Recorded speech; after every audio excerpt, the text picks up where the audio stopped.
Welcome to another easy homebrewing video on Home Brewery's channel. Thanks for tuning in. I'm making this video because I received a really luxurious beer kit from Home Brew Online in the UK. Thank you very much, Dave. He asked me to brew this one, review it and give my thoughts about this beer kit. I'm making a short step-by-step basic video. So let's see what's inside this box. Take a look. Here we have an overview from everything what's inside the beer kit. Of course, a detailed instruction manual. I have 6 grams of yeast. This is dry yeast. 2 bottles with hop oil, hop extract.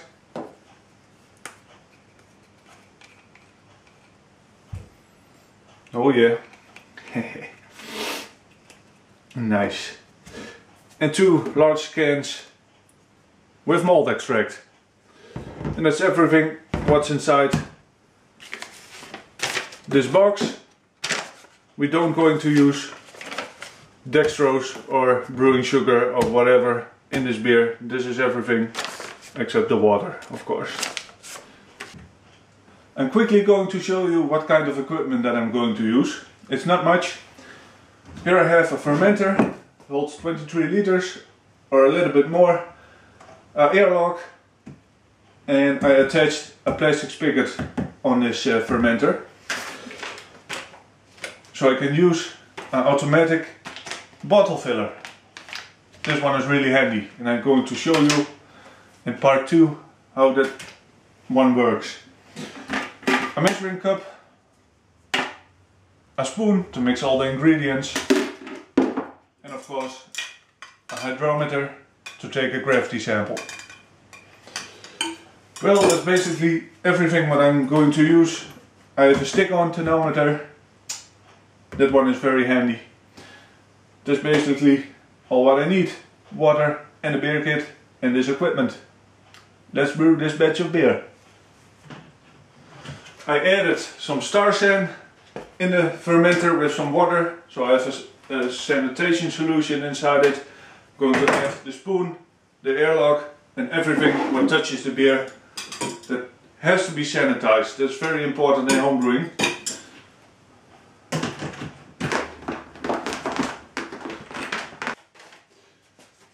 I took already care of step number 1 and it's cleaning and sanitizing all the equipment. I've done that. Step number 2 is warm the plastic containers with the malt extract.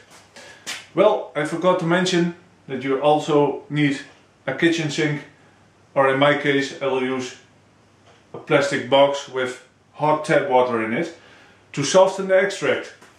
I'm going to add the containers to the warm water and I leave it there for about 15 minutes. It's about 15 minutes later and you can already feel the extract is soft. It's time to put it in the fermenter. Let's open the lids.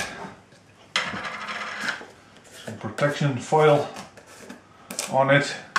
You have to remove that as well.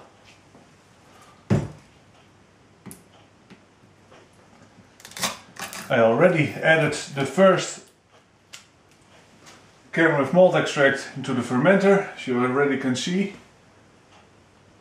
Time to pour the second one. Very sticky stuff. Nice looking extract. What we're going to do now is rinse the cans out with some hot tap water. I go inside the house and get myself some hot tap water. I'm back. I added some hot tap water into the cans with the extract. There was some extract left and I have a spoon. I'm going to mix it. It's very concentrated stuff and you want everything out of the cans.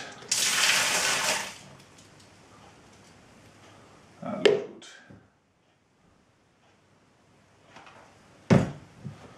Oops.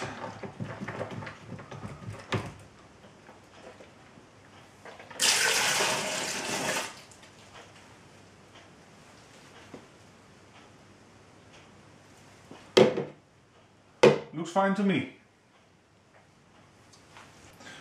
The next step is adding an additional 1 liter of hot tap water. Let's do that. And as you can see, cans are quite clean. Let's give it a stir. Giving it a good stir to dissolve all the extract and aerate the wort.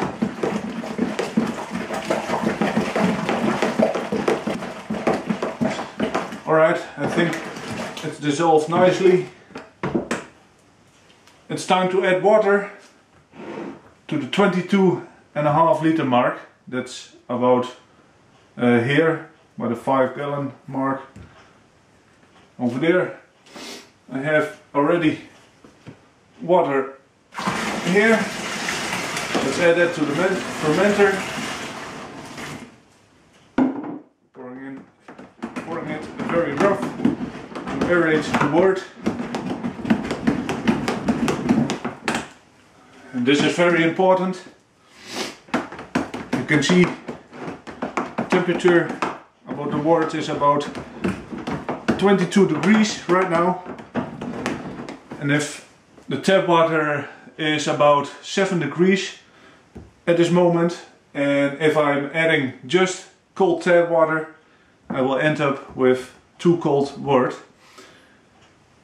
I try to add some warm cold water and stir continuously, and I will make sure I have a temperature of about 18 to 20 degrees.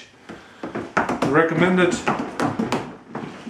temperature range of fermenting this batch of beer is between 18 and 25 degrees. 17-25 degrees.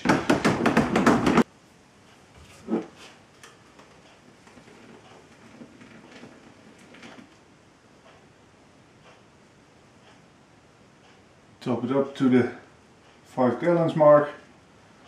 There we go. Let's check the temperature. Next step, adding the hop oil. There it goes.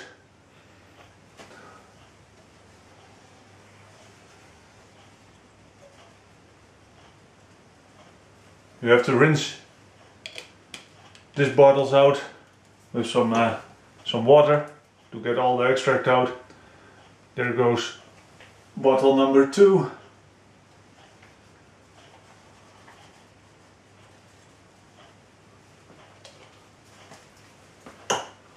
Give it a stir. Oh man, that smells fantastic.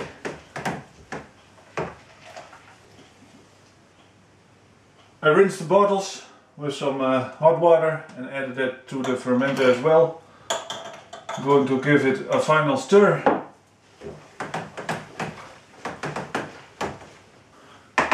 And now it's time to add the yeast. I'm just going to sprinkle it on top of the wort. So let's sprinkle the yeast on top of the foam. There we go.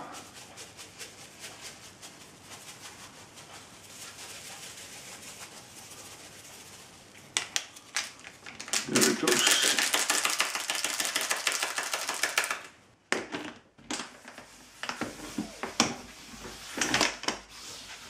Adding the lid and the airlock.